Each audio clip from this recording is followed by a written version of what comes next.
Hoy vamos a ver un tema que tiene como título Transformación por medio de la renovación. Libro de Romanos capítulo 12 versículo 2. Dice la Escritura: no os conforméis a este siglo, sino transformaos por medio de la renovación de vuestro entendimiento, para que comprobéis cuál sea la buena voluntad de Dios, agradable y perfecta. Vamos a orar para que Dios nos guíe en esta enseñanza. Te damos gracias, bendito Dios, porque tu presencia nos acompaña en esta mañana y es tu Espíritu Santo quien desea hablar a nuestro corazón para que podamos ser transformados a tu imagen, a tu semejanza. Permite que en el nombre de Jesús tu palabra cumpla ese propósito en nosotros de renovar nuestro entendimiento y de impulsarnos a una vida de cambios, a manifestar a nuestro Señor Jesucristo en toda nuestra manera de vivir. Gracias porque tú estás aquí inspirándolo a través de tu palabra, por tu Espíritu. En Cristo Jesús. Amén. Amén. Uno de los propósitos de levantarnos como un altar de oración es identificarnos con el altar máximo que Jesucristo levantó en la cruz, cuando se ofreció voluntariamente al Padre como cordero en holocausto. Estando Jesús en su altar, su carne fue consumida y Dios cargó en ella el pecado de toda la humanidad, todas nuestras enfermedades. Como dice Isaías 53 del 4 al 7. Deja una marca ahí en Romanos y vamos a Isaías 53 para leer del versículo 4 al 7, donde el profeta por el Espíritu Santo escribió: ciertamente llevó él nuestras enfermedades y sufrió nuestros dolores, y nosotros le tuvimos por azotado, por herido de Dios y abatido. Mas él herido fue por nuestras rebeliones, molido por nuestros pecados. El castigo de nuestra paz fue sobre él, y por su llaga fuimos nosotros curados. Todos nosotros nos descarriamos como ovejas, cada cual se apartó por su camino, mas Dios cargó en él el pecado de todos nosotros. Angustiado él y afligido, no abrió su boca. Como cordero fue llevado al matadero, y como oveja delante de sus trasquiladores enmudeció y no abrió su boca. Este pasaje está haciendo una descripción de lo que Jesucristo vivió en la cruz, en ese altar que Él levantó.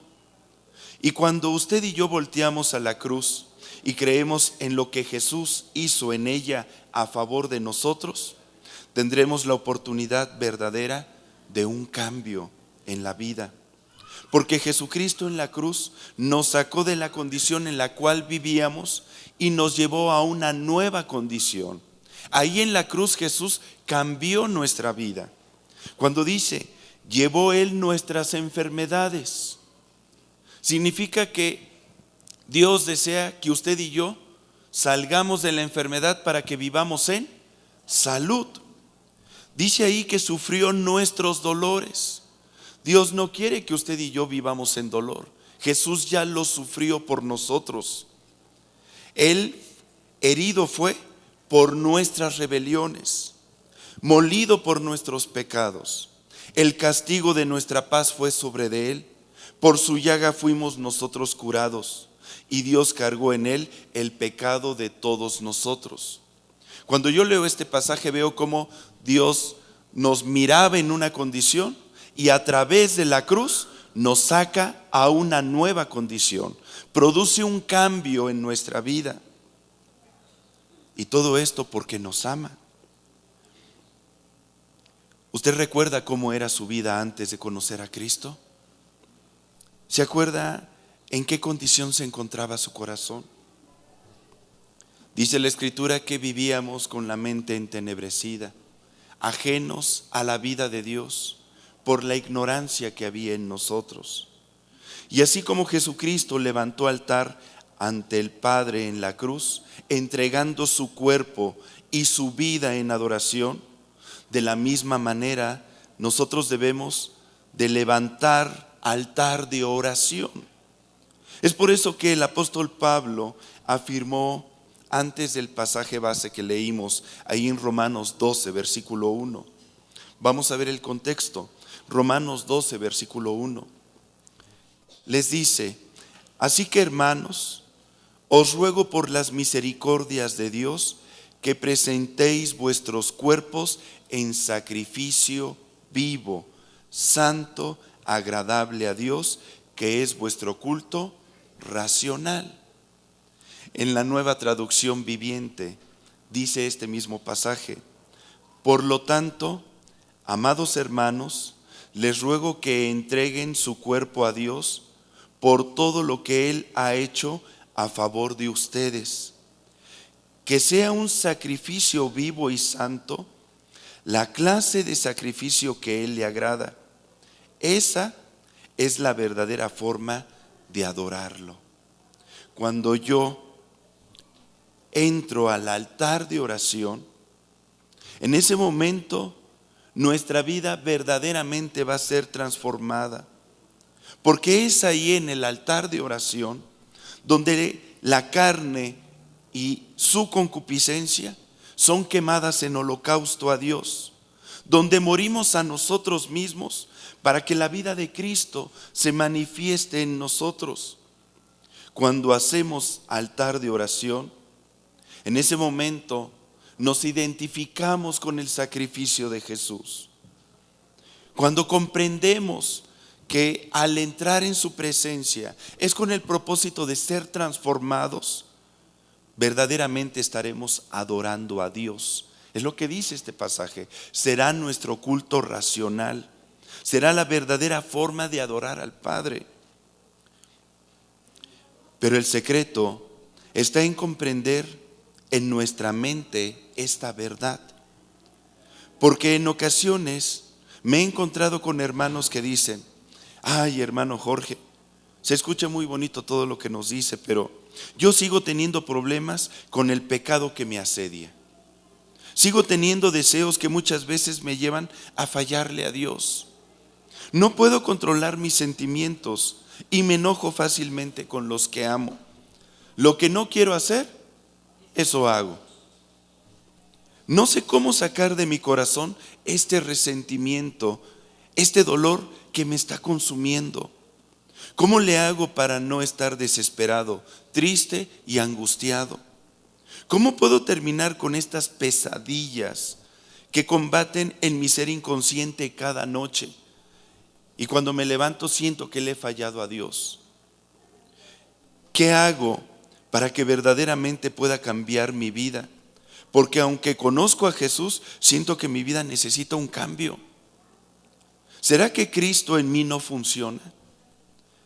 ¿Que a mí no me puede cambiar el Señor? Y el problema no está en Jesús. Él ya hizo la obra para ayudarnos a vivir en libertad y en victoria.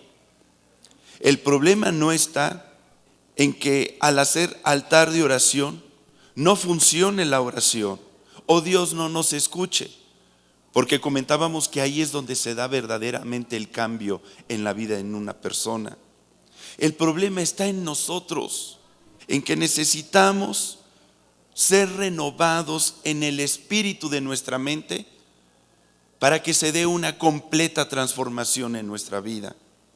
Es por eso que el apóstol Pablo en Romanos 12:2 continúa diciendo: no os conforméis a este siglo, sino transformaos por medio de la renovación de vuestro entendimiento, para que comprobéis cuál sea la buena voluntad de Dios, agradable y perfecta.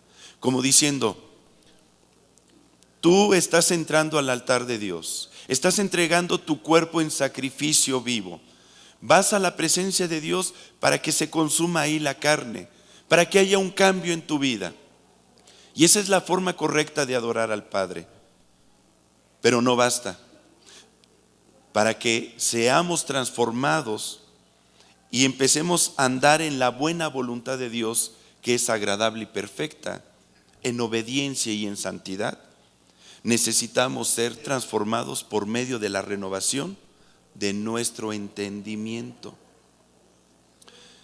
Según el diccionario, la palabra entendimiento es la potencia del alma para conocer, para comprender y distinguir las cosas.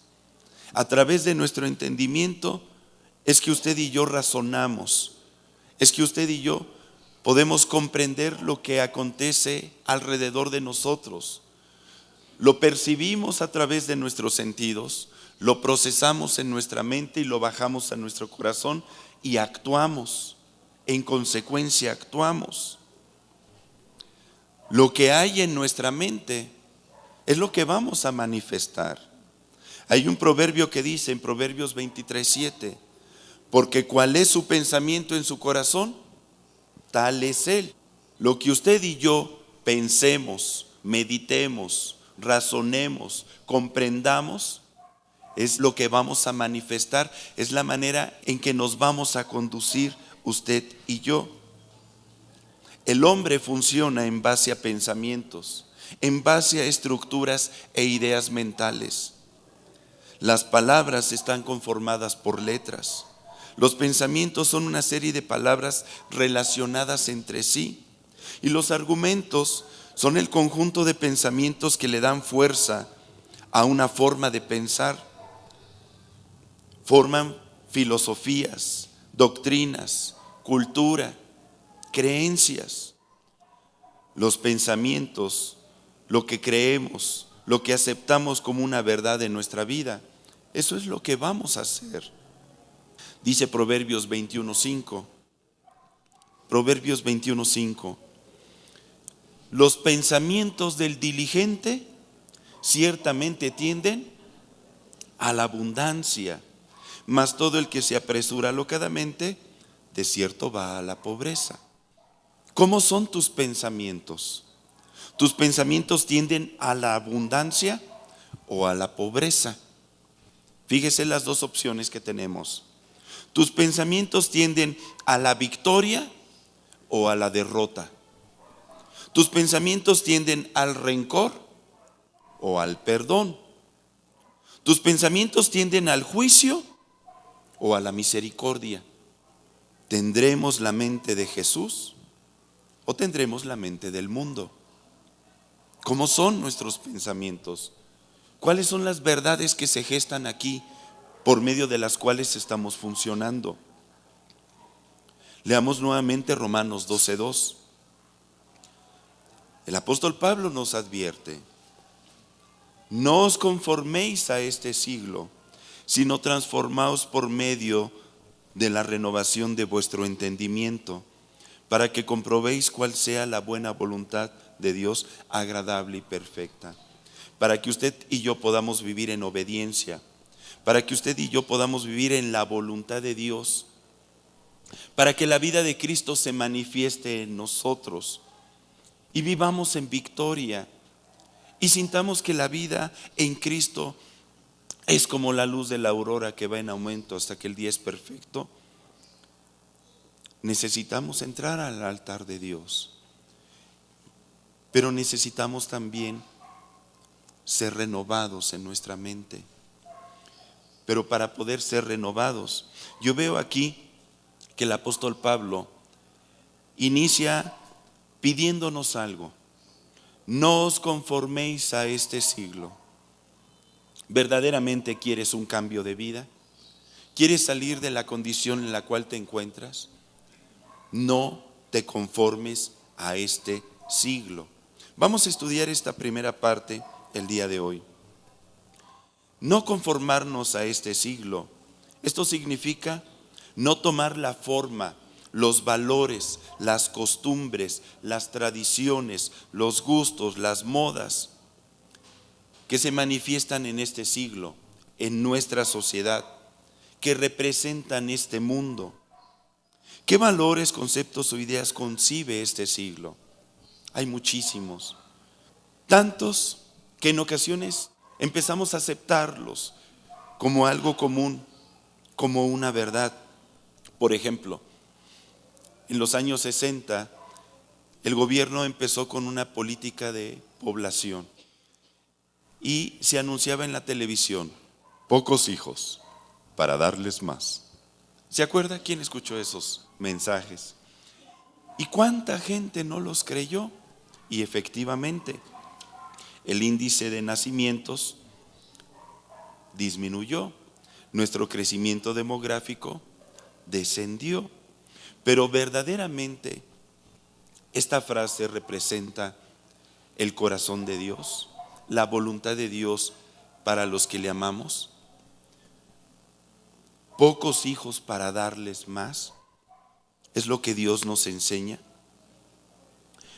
Muchos dicen: pero ¿para qué traemos al mundo niños a sufrir? Si mira cómo está este mundo. O el tener más hijos va a impedir mi desarrollo profesional. O si tengo muchos hijos, no podré disfrutar mi relación conyugal. Después, ¿a dónde meto tanto chamaco? O yo no quiero traer hijos al mundo para que no vivan lo que yo viví. Una idea la empezamos a justificar con otras ideas, con otros argumentos. Y eso nos lleva a cosas peores. En nuestro país, hace años se legalizó el aborto, con el propósito de darle a la mujer la opción de decidir sobre su cuerpo, en dirección a esta idea primaria que se empezó a gestar como una medida de población demográfica. Algunos datos, por ejemplo, según la Organización Mundial de Salud, cada año en el mundo mueren cerca de 68,000 mujeres por abortar en condiciones inseguras en clínicas patito. El promedio de abortos por cada embarazo en cada país varía, pero una media aritmética nos da un porcentaje de alrededor de 25% de abortos por cada 100 embarazos a nivel mundial. ¿Se da cuenta? De 100 embarazos, 25 terminan en aborto. Es una carga tremenda que está llevando la humanidad. Es un pecado del cual, como humanidad, le vamos a dar cuentas a Dios. En México, según datos del Consejo Nacional de Población, hay actualmente 102,000 abortos inducidos al año. 102,000. 88% de las mujeres que interrumpen el embarazo son católicas, supuestamente creen en Dios. 50% de las mujeres que abortan tienen 1 a 4 hijos. 30% tienen de 21 a 25 años de edad. 34% abortan por razones económicas. 16% por mejorar la educación de sus otros hijos. 12% por problemas conyugales. 9% por conflictos familiares y 5% por problemas de salud. Supuestamente el motivo por el cual se autorizó, o uno de los principales motivos. ¿Y qué dice la palabra de Dios? Porque esa es la otra verdad. En Salmo 127 del 3 al 5 comenta: he aquí herencia de Dios son los hijos, cosa de estima el fruto del vientre, como saetas en manos del valiente, así son los hijos sabidos en la juventud. Bienaventurado, repita conmigo, bienaventurado el hombre que llenó su aljaba de ellos, no será avergonzado cuando hablare con los enemigos en la puerta. Como diciendo, bienaventurado el varón que comprende que muchos hijos es una gran bendición. Es una gran bendición porque es una herencia de Dios. Es el mayor regalo que Dios nos puede hacer a nosotros como padres. Y bienaventurado el varón que llenó su aljaba. La aljaba es el lugar donde se guardan las flechas. Para ir a la guerra, ¿con cuántas flechas le gustaría ir? ¿Con una? para darles más, con muchas. No será avergonzado cuando hablare con los enemigos en la puerta. Otro de los conceptos o ideas que este siglo genera es la equidad de género, donde actualmente si una persona expresa una idea contraria a esta ideología de género que se ha estado gestando, donde se ha autorizado el matrimonio entre personas del mismo sexo, pues uno es el que está mal y uno es el que está errado. Hoy en día pareciera que este pecado, que Dios lo condena en la Escritura, pues debe de verse como algo correcto y como algo normal y algo aceptado en la sociedad. Dios es muy claro en 1 Corintios 6 del 9 al 10. Dice la palabra de Dios, 1 Corintios 6 del 9 al 10. ¿No sabéis que los injustos no heredarán el reino de Dios? No erréis, fíjense, no erremos, ni los fornicarios, ni los idólatras, ni los adúlteros, ni los afeminados, ni los que se echan con varones, ni los ladrones, ni los avaros, ni los borrachos, ni los maldicientes, ni los estafadores heredarán el reino de Dios. Si estamos aquí usted y yo como iglesia, es porque tenemos puestos nuestros ojos en la eternidad. Porque deseamos usted y yo un día estar con Dios por toda la eternidad. De tal manera que lo que Dios nos dice nos es significativo. Y sus palabras nos marcan una norma de vida y una conducta a seguir. Y no podemos aceptar las verdades de este mundo como una verdad para nuestra vida. No podemos tomar la forma de este mundo, conformarnos a lo que este mundo enseña. Y tenemos que transmitírselo a nuestros hijos también. En el mundo enseñan, pues es que no tiene nada de malo que tú ejerzas tu sexualidad con responsabilidad. Y empiezan a repartir preservativos en las secundarias, en las preparatorias, y le dicen al joven, es tu derecho ejercer tu sexualidad, nada más hazlo con responsabilidad, ten un preservativo. ¿Quién les da el derecho de hacer eso? Somos nosotros los padres los que instruimos a nuestros hijos, los que les enseñamos qué importante es llegar al matrimonio virgen. Para Dios es importante. Un matrimonio que llega virgen a ese pacto, a esa unión, es un matrimonio que va a poder heredarle bendición a sus hijos. Quienes han tenido vida sexual antes del matrimonio, creo que pueden dar testimonio de las consecuencias que trae eso a nuestra vida. Matrimonios que tienen una vida sexual previa acarrean muchos problemas en su vida conyugal. Y no solamente ellos, sino que los heredamos a nuestros descendientes también. Es por eso que el Señor nos dice en Colosenses 3 del 5 al 7, haced morir pues lo terrenal en vosotros, nuestra carne, fornicación, impurezas, pasiones desordenadas, malos deseos y avaricias, que son idolatría, cosas por las cuales la ira de Dios viene sobre los hijos de desobediencia, en las cuales vosotros también anduvisteis en otro tiempo cuando vivíais en ellas. En el momento en que aceptamos a Cristo como Señor y Salvador, en el momento en que nos identificamos con el altar de Cristo ahí en la cruz, Jesucristo murió por nuestros pecados. Y cada vez que usted y yo hacemos altar de oración, es con el propósito de seguir muriendo a nuestra carne, a nuestra concupiscencia, ponerla en sujeción para que la vida de Cristo se vaya formando en nosotros. Aquí el apóstol Pablo le está hablando a discípulos que ya habían aceptado a Jesucristo como Señor y Salvador, pero que pareciera que la vida de Cristo no se estaba manifestando en ellos, porque seguían viviendo en las obras de la carne. Y por eso les dice: haced morir pues lo terrenal en vosotros.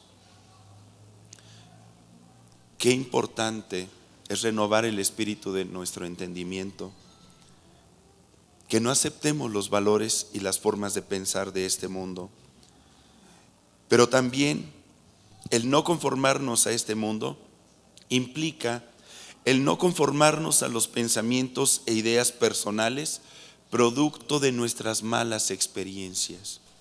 Déjeme explicarle esto. Hay gran cantidad de estructuras mentales y argumentos que hemos considerado como una verdad en nuestra vida y no lo son. Algunos se han hecho tan fuertes que empiezan a formar parte de nuestra cultura, de nosotros. Pensamientos producto de malas experiencias que marcan nuestra vida y que nos llevan a pensar, por ejemplo, soy un fracasado, jamás podré salir adelante, estoy feo, no tengo habilidades, yo no soy merecedor de nada, lo que he hecho ha sido tan malo que no tengo perdón de Dios. Y una persona así vive condenada toda su vida, a pesar de que Cristo haya muerto por él en la cruz. Vive condenado. Es que no puedo salir adelante. Es que tengo miedo. Si usted se da cuenta, son ideas, son pensamientos, son argumentos, productos en ocasiones de malas experiencias, de palabras que se nos dijeron posiblemente cuando éramos niños, de burlas, de críticas, de fracasos, donde no hubo alguien que nos ayudara a levantarnos, donde tal vez no estuvieron nuestros padres para sanar nuestro corazón, o porque tal vez no conocíamos a Dios, o tal vez ya le conocíamos, pero estamos permitiendo que el mundo se siga manifestando en nosotros. Y estos pensamientos que el mundo desea que usted y yo los creamos, pues empiezan a ser una realidad todavía en nuestra vida. Dios desea que usted y yo pensemos diferente. ¿Sabe?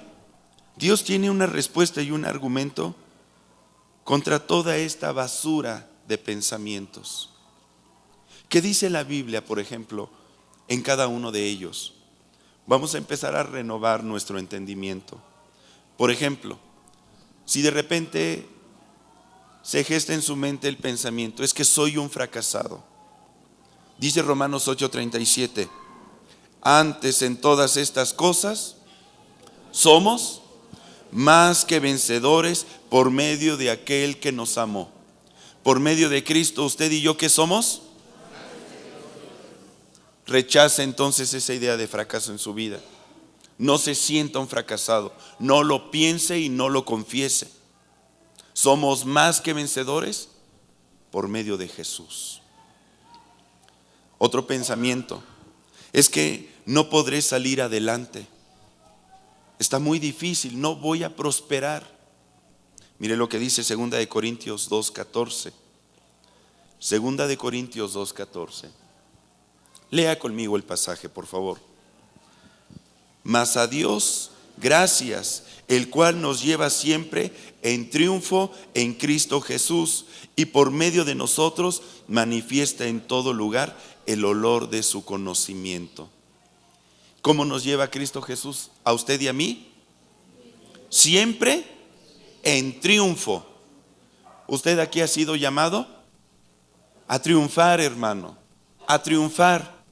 Tal vez no vamos a triunfar como este mundo piensa que se debe de triunfar. Acuérdese, estamos hablando de no conformarnos a este mundo.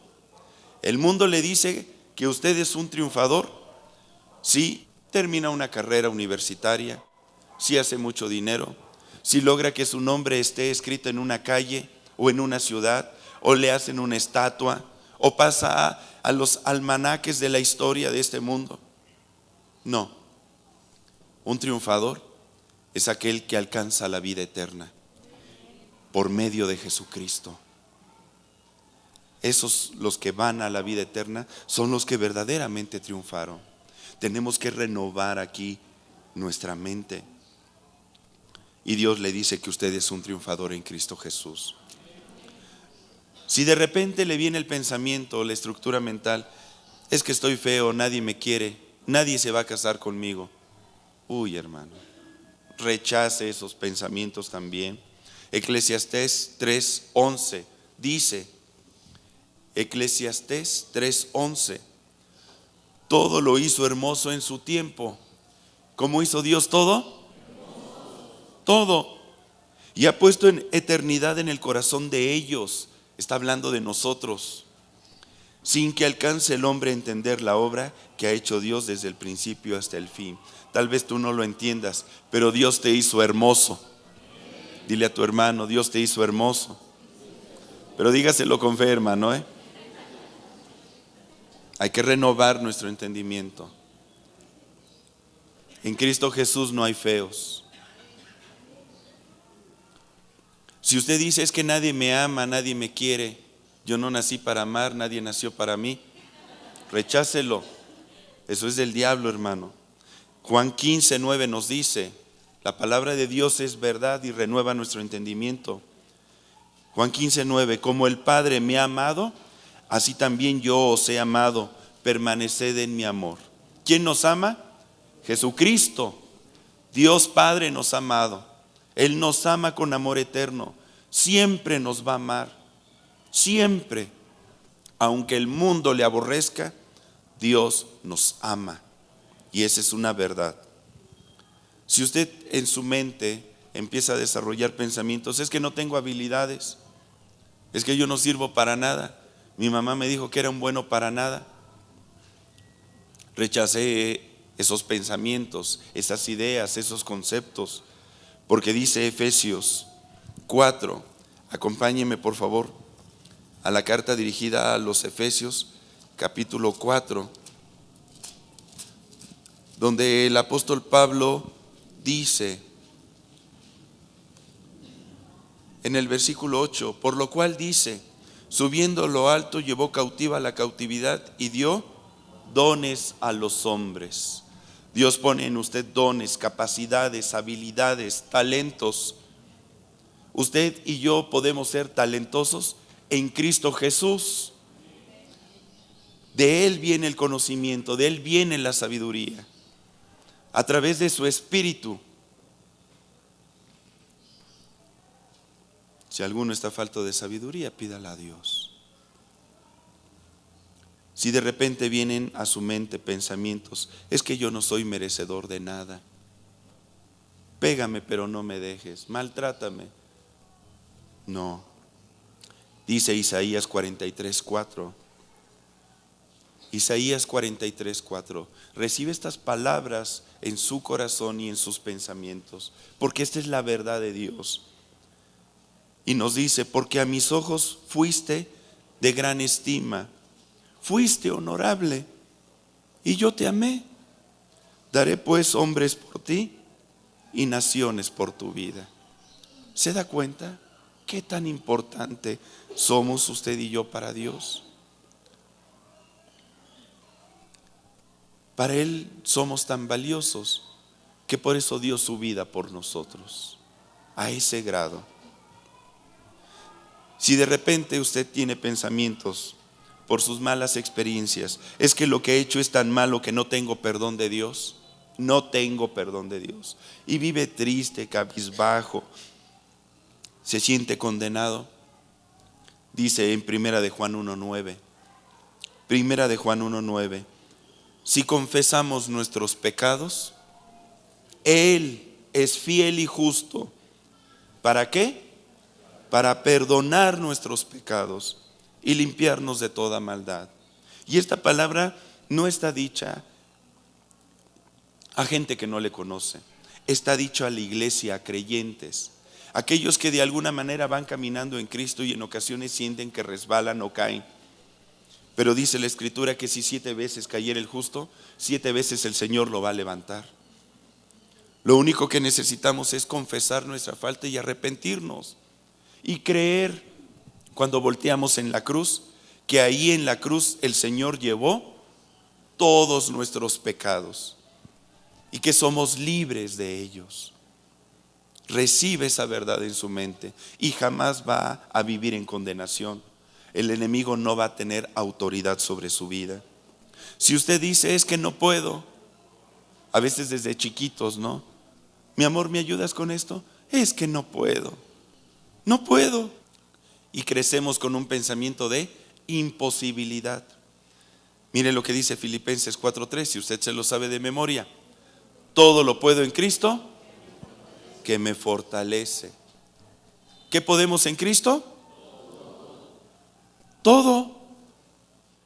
Todo. Yo puedo llevar bien mi matrimonio porque todo lo puedo en Cristo. Puedo educar a mis hijos para que crezcan derechos como una vara porque todo lo puedo en Cristo. Yo puedo salir bien en mi trabajo, puedo prosperar. ¿Por qué? Porque todo lo puedo en Cristo. Voy a poder solucionar cualquier problema que se me presente. ¿Por qué? Porque todo lo puedo en Cristo, que me fortalece. Y por último, si le vienen pensamientos de que tengo miedo, ¿alguna vez ha tenido temor? Es una condición humana que se suele presentar muy constante en nuestra vida. En Juan 14:27, el Señor con su palabra nos dice: la paz os dejo, mi paz os doy.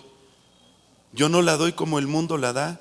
No se turbe vuestro corazón, ni tenga miedo. Aún nuestros temores el Señor se quiere llevar, los quiere quitar de nuestro corazón.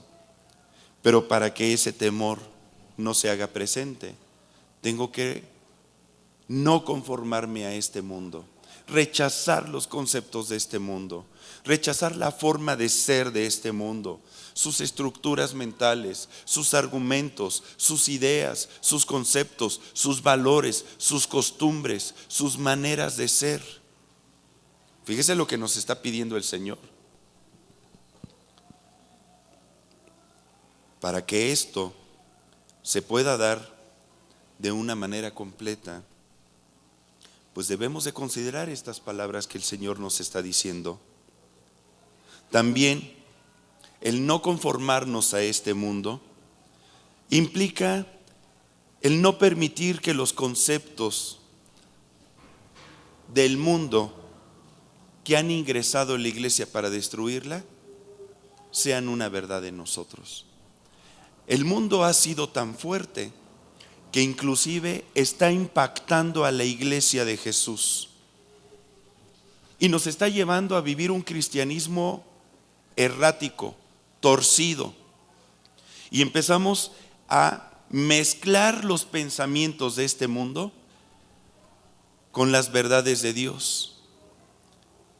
Eso era lo que estaba pasando en los tiempos de la primera iglesia, con los movimientos agnósticos, donde el raciocinio del mundo, la forma de pensar de este mundo, el intelecto del mundo se estaba entremezclando con las verdades de Dios, con la sana doctrina.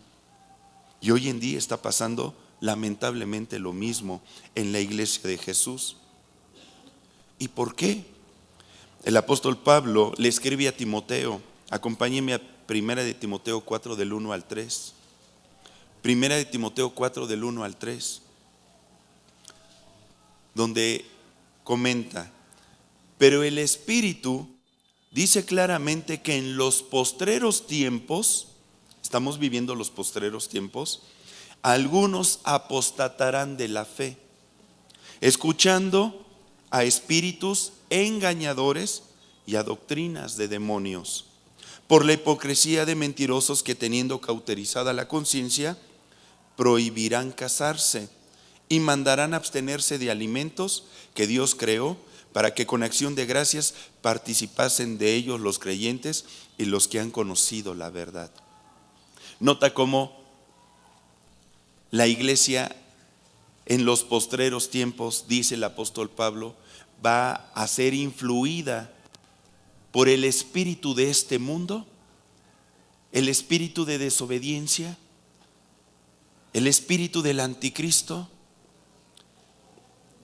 sembrando en el corazón y en la mente de los creyentes ideas, doctrinas, y empieza a hacer una descripción, da algunos ejemplos, ideas como ¿saben qué?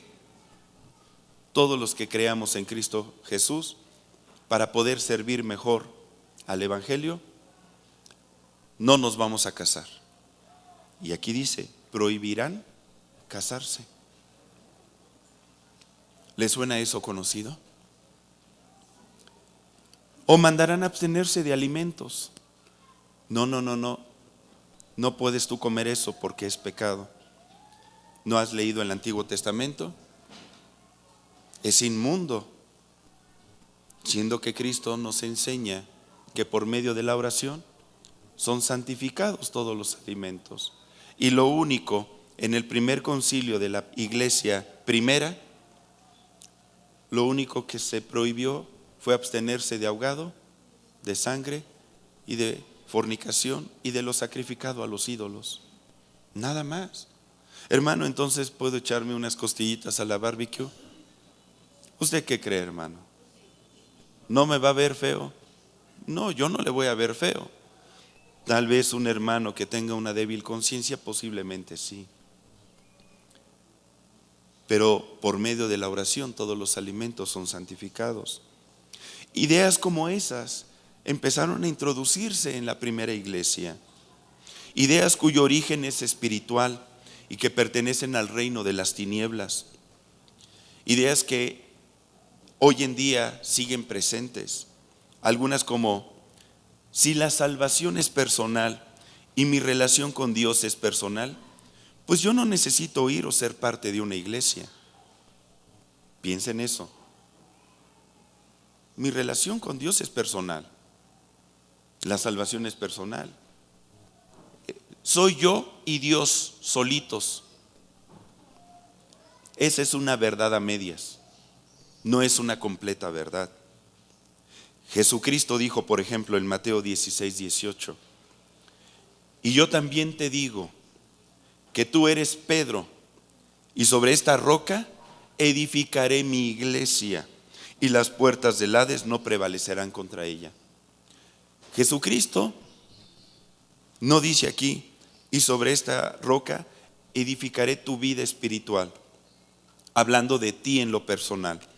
Él habla de una iglesia. Edificaré mi iglesia. Y no dice, y las puertas del Hades no prevalecerán contra ti. No, dice, no prevalecerán contra la iglesia. Y la iglesia es el conjunto de creyentes. Uno solo no hace iglesia. Donde estén dos o más reunidos en mi nombre, ahí está el Señor. En ese momento se manifiesta la iglesia. La iglesia es el conjunto de creyentes. Y la única forma de hacerle frente a las puertas del Hades, esto es, a la acción del maligno, es que usted y yo formemos parte de la iglesia. Porque Jesucristo aseguró la victoria a la iglesia. La única forma de crecer espiritualmente es siendo parte de una iglesia y echar raíz en ella. Usted no podrá crecer en responsabilidad espiritual si no se compromete con su iglesia local. Es la iglesia la que levanta diáconos, la que forma ministros. Es la iglesia la que da a luz más iglesias, y no a través de la división, a través de la multiplicación. Es la iglesia y no una persona particular la que representa al reino de Dios aquí en la tierra. Es la iglesia la embajada del reino de Dios. Es la iglesia la que prevalecerá entonces contra las puertas del Hades.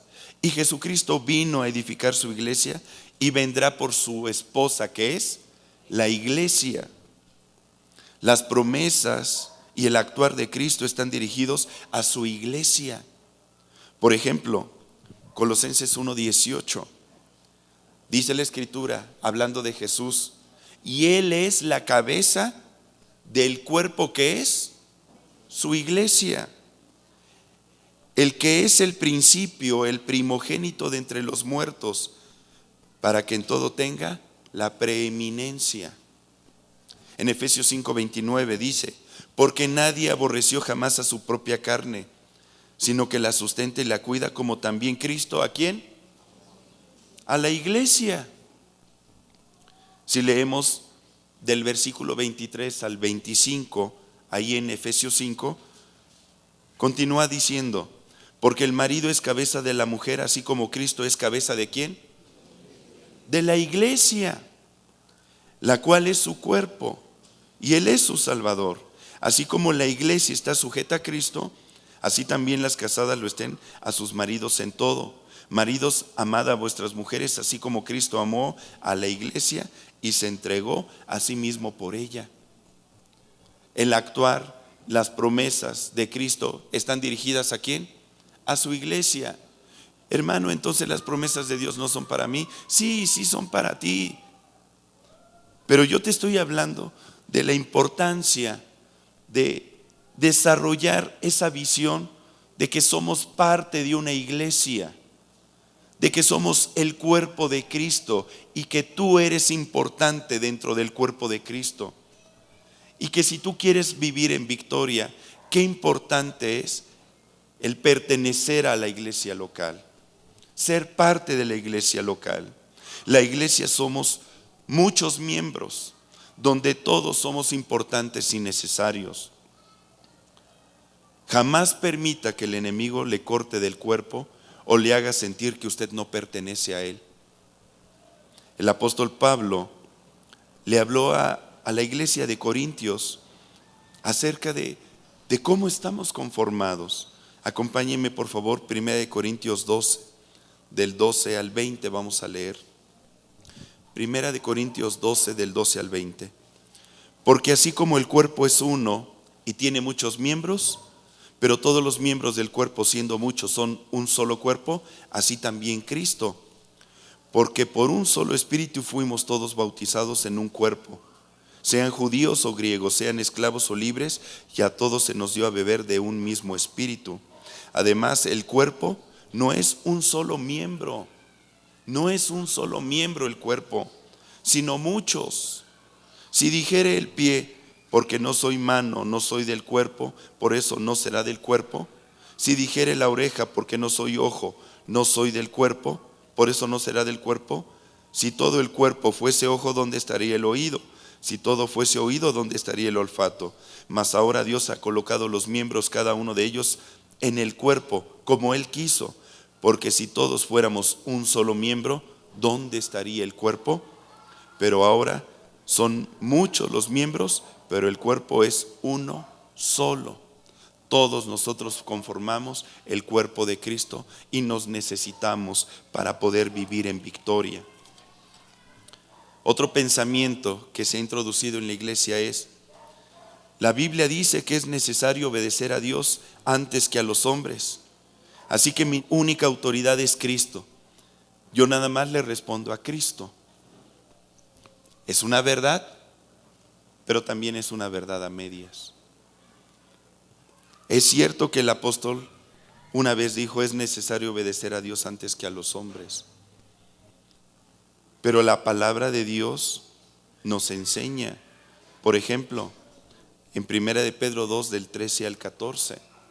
1 de Pedro 2 del 13 al 14. Por causa del Señor, someteos a toda institución humana. ¿Se da cuenta? Debemos de estar sujetos a toda autoridad humana. Pero es que no son gobernantes cristianos. No importa. Dios nos manda someternos a toda institución. El SAT, ¿le gusta la institución del SAT? Pues como que no mucho. el cuerpo policíaco. Hermano, pero ¿cómo? Hasta nos tenemos que cuidar.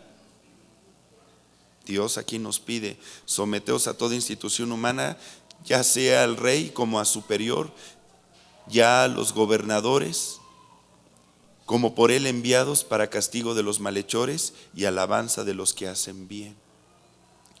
Nuestra posición nunca debe de ser hablar mal de nuestras autoridades. Podemos hacer una observación de lo que no se está haciendo, pero otra cosa es hacer burla y escarnio. Nosotros como hijos de Dios tenemos que orar por nuestras autoridades. Entonces, no solamente es obedecer a Dios, es estar sujeto inclusive a las instituciones humanas, a nuestros padres, por ejemplo. En Colosenses 3:20 dice: hijos, obedeced a vuestros padres en todo, porque esto agrada al Señor. En todo. Imagínese que su hijo se le presenta y le dice: no, papá, la Biblia dice que es necesario obedecer a Dios antes que a los hombres, entonces no te voy a obedecer. Pues no se puede aplicar ese concepto. No lo podemos aplicar en ningún área de nuestra vida, inclusive en la iglesia. Último pasaje, Hebreos 13, versículo 17. Con el propósito de que usted y yo renovemos nuestro entendimiento y no nos conformemos a lo que este mundo enseña. Comenta Hebreos 13, 17: obedeced a vuestros pastores y sujetaos a ellos, porque ellos velan por vuestras almas, como quienes han de dar cuenta, para que lo hagan con alegría y no quejándose, porque esto no es provechoso. Yo sé que es un pasaje luego difícil, pero Dios está esperando que usted y yo no tomemos la forma de este mundo. En segundo lugar, en el pasaje base Dios nos dice de renovar nuestro entendimiento. Eso lo vamos a estudiar la próxima semana. Yo le voy a invitar a que cierre su Biblia, por favor, y vamos a orar. La invitación del día de hoy es el que usted y yo no nos conformemos. Si usted no desea conformarse, si usted ha percibido que los pensamientos del mundo, las ideas, han estado combatiendo en su mente, en su corazón, yo le voy a invitar a que se ponga de pie. Vamos a entrar al altar de oración. Vamos a pedirle a Dios que sus palabras nos sean reveladas y sean una verdad en nuestro corazón, para que podamos funcionar a través de ellas.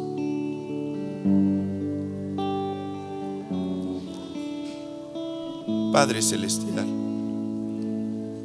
estamos puestos de pie en señal de que hemos recibido este mensaje, de que estamos comprendiendo lo que tú nos dices, de que anhelamos que nuestra vida sea transformada por ti. Tú moriste en la cruz para traer un cambio en nosotros, para sacarnos del pecado, para sacarnos de la oscuridad y llevarnos a la luz. Queremos entregarte el día de hoy nuestra alma, porque es ahí en nuestra mente y en nuestro corazón donde se gestan pensamientos y sentimientos que muchas veces combaten con nosotros, donde se gestan razonamientos e ideas que el mundo está tratando de sembrar y que muchas veces las hemos aceptado como una verdad y que nos hemos conducido a través de ellas. Yo te pido que en el nombre de Jesús cada uno de nosotros podamos ser renovados en nuestro entendimiento. Cada uno de nosotros podamos renunciar a tomar la forma de este mundo. Ayúdanos, Padre. Abre nuestro entendimiento. Toca nuestro corazón. Si estamos aquí de pie es porque reconocemos esta necesidad, porque reconocemos que no somos perfectos, que hay muchas cosas que tienes que transformar en nosotros. Gracias te damos, Padre, porque tú nos das la oportunidad, porque cuando entramos a tu altar y cuando dejamos que tu palabra entre a nuestro corazón, se genera el milagro. Y el día de hoy tú estás sanando nuestro corazón. Tú estás quitando cualquier pensamiento que se haya levantado en contra de tu conocimiento y de tu verdad en nuestra vida. El día de hoy nos estás dando la oportunidad de funcionar de una forma diferente. El día de hoy nos estás dando la oportunidad de actuar en fe, creyendo, Señor, que tú estás haciendo tu obra para llevarnos a andar en una vida nueva, comprobando tu perfecta voluntad. Gracias, Señor, porque esto es grato para nuestra alma. Gracias porque el día de hoy tú estás cambiando nuestro corazón. Te bendecimos, Padre. Te bendecimos por lo que tú estás haciendo. En el nombre de Cristo Jesús. En el nombre de Cristo Jesús. Amén, Señor.